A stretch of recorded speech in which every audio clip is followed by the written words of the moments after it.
అండి, welcome to Madhu vlogs. ఇవాళ Sunday అయితే చిన్న మినీ వ్లాగ్. మా అమ్మాయి రక్షాబంధన్ ముందు రోజు అయితే ఇలా చాట్ ప్రిపేర్ చేసింది. మా తోటికోడళ్ళ పాపని భోజనానికి పిలిచాం. తను ప్రెగ్నెంట్ 5th మంత్. సో మా హస్బెండ్ అప్పుడప్పుడు ఇలా వంట చేస్తూ ఉంటారు. ఇదిగోండి వెజిటేబుల్ బిర్యానీ, చికెన్ కూర అయితే ప్రిపేర్ చేస్తున్నాము. వీళ్ళు చూడండి ఏం చేస్తున్నారో చూద్దాం.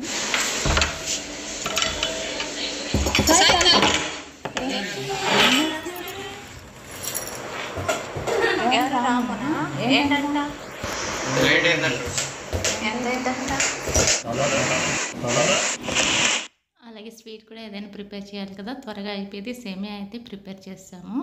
ఇదిగోండి వెజిటేబుల్ బిర్యానీ అయితే అయిపోతుంది. మా ఆయన మ్యాచ్కి వెళ్ళి 12:30కి చికెన్ తీసుకొచ్చాడు.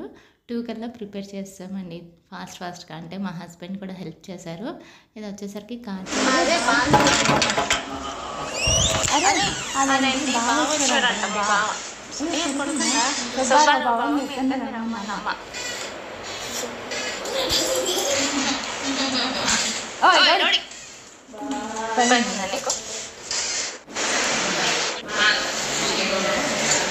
అయిపోయినాయండి. అందరం కలిసి ఇలా సరదాగా అయితే కింద కూర్చొని భోంచేసాం.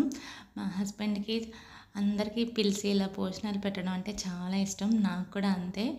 ఏదైనా ఉంటే మాత్రం అందరం కంపల్సరీగా కలుస్తాం. ఇట్లాగే ఇది వచ్చేసరికి రెంట్ హౌస్. ఓన్ హౌస్లో ఉన్నప్పుడు కంపల్సరీ మంత్లీ ఒకసారి ఇలా కలిసి ఇదిగోండి మా చిన్నమ్మాయి అయితే ఉయ్యాలి. ఇంకా వాళ్ళ అన్నయ్యలు ఉన్నారు కాబట్టి ఆడవాళ్ళ, లేకపోతే నా వెనకాలే తిరుగుతూ ఉంటుంది. ఇక్కడ వచ్చేసరికి మా పెద్దమ్మాయి పడిపోయింది అప్పుడే.